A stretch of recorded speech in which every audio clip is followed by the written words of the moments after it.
大家好，我是11，这是我们在黄山旅行的第3天。一大早先去酒店旁边的徽州雕刻博物馆逛了一下，这是一家私人博物馆，1层是文物陈列，有木雕、有石雕等等。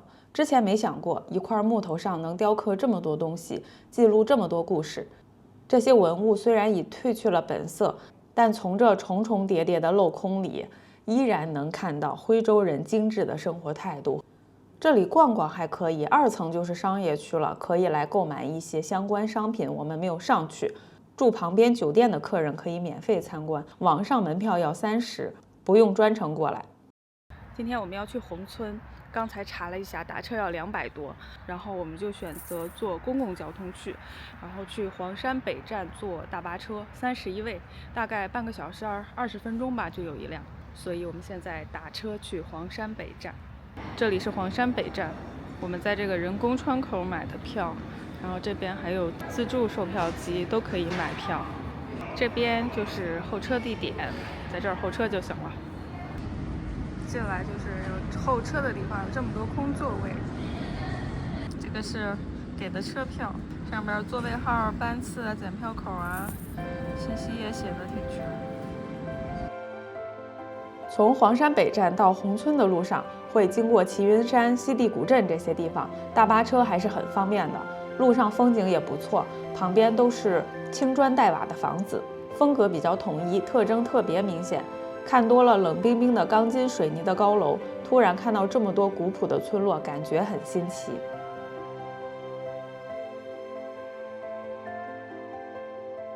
这个是我们在宏村订的全季，这个装修跟其他的还不太一样呢。右手是卫生间，就是出来订全季有个好处，它的装修啊、卫生标准都是一样的，你就不用再去挑了。也不一定全季吧，华住会下边的做的还是很好的，面积还挺大的，可以。它的窗景就是这个奇树湖，现在看起来有点平平无奇哈，季节有点不好。明天早上去湖边看晨雾。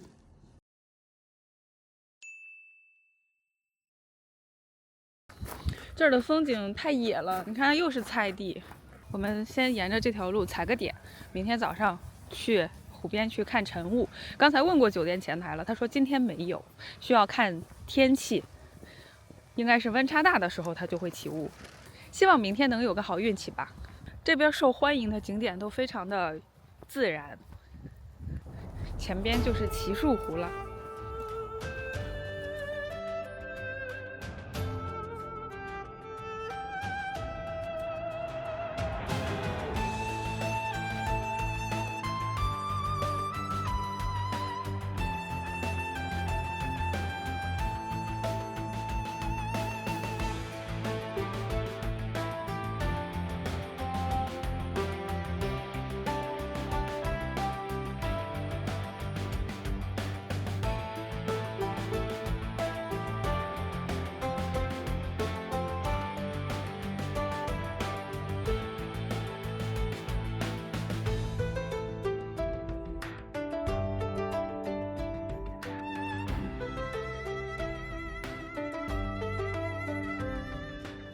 从奇树湖步行到宏村入口也就10几分钟，非常近。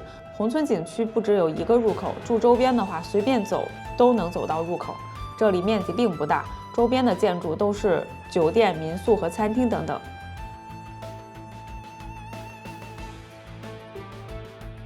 这里是非物质文化遗产，不仅仅是5A 景区。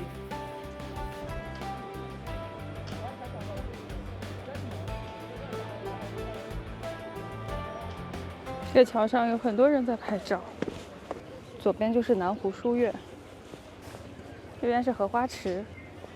果然现在不是很好的时候啊，想象这两边有好多荷花开的样子，应该更好看。晒的小鱼干，墙上还有新鲜的腊肉。宏村始建于南宋，享有中国画里的乡村的美誉。作为世界文化遗产和国家5A 级景区，其独特的牛形村落布局、完善的古水系以及保存完好的明清徽派建筑闻名。说到牛行村落布局，身在其中肯定是感受不到的。后知后觉，我回看视频才发现，地图就是个牛的形状。巧妙的水系设计让水流贯穿全村，依循水流能自由进出村落。我们还根据水流方向去找了村里水的来源，是这个湖，没错，就是从这儿然后过来的。让我们震惊的是，引流的水渠只有一条，水渠也不宽。可能这种不断的流入、持续补给，也能保持湖里水平如镜、岁岁长风吧。第一次实际感受到了细水长流的力量。宏村有几个核心景区，其一是南湖，始建于明朝，因村落人口增长，导致原有月沼蓄水不足，村民将土地凿深砌暗，建成弓形人工湖，并设有通州画桥。堤上古树参天，垂柳依依，水面平滑如镜，将青砖黛瓦的倒影收纳其中。这里是人间，这里也是画卷。一进宏村的门，就会被眼前的美景吸引。实际生活中，南湖承接月沼来的水，并且用于农田灌溉，兼具调蓄水量、净化水质等。月沼俗称月塘，是牛形水系中的牛位，形状如半月形，建于明朝永乐年间。四周用青石铺砌道路，民居紧贴水岸而建。平静的水面就像一面巨大的梳妆镜，将四周高低错落的马头墙、红灯笼完整的拓印在水里。这里是人们的取水地点，是聚会地点，是大家的共享空间。这里不像南湖那么宽阔，映照更多的是晨吹暮霭，是人们琐碎的生活。宏村的古建筑为徽式建筑，主要特点为青砖黛瓦马头墙。承志堂是其中之一的大型宏伟精美的民居代表作。宏村街坊巷弄纵横交错，建筑雕刻、室内外装饰等等都具有鲜明的地方文化特色。徽式建筑讲究房子布满木雕、砖雕、石雕，主要为木雕。这里的雕刻让我想起来晋商大院里也是这样，各种雕刻琳琅满目。而山西更多的是石雕和砖雕。单从感受上来说，徽派建筑的雕刻更加温柔内敛，而山西的雕刻更加厚重直白。徽式建筑里马头墙是为了防火，天井则是有采光通风的作用。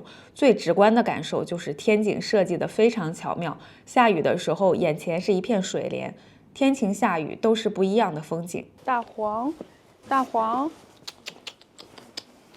跑了，他跑了，好害羞。走走路，路旁都是这个。一个个好有礼貌，就在这儿等着，让你不给都不好意思。11只咪了，这么咪。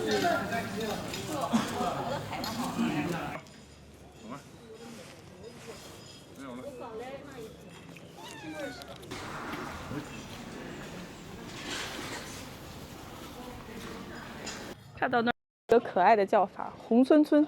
宏村村旁边就有好多小猫猫，每天都不停的接客。旁边就是卖火腿肠的地方。整个景区最好吃的一家嘞，没有第二。因为在宏村卖毛豆腐特别多，但是能做的这么毛的没有了。这么毛的？因为现在全部工厂化了，他们都是速成的，那个毛的颜色太白了，知道吧？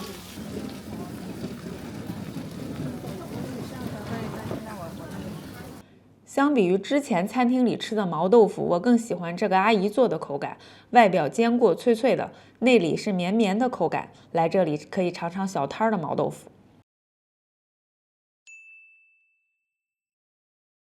我们点了好多菜，这个是石耳炒鸡蛋，黄山一绝，板栗烧鸡，这个小菜是免费加的，吃完了还可以再添。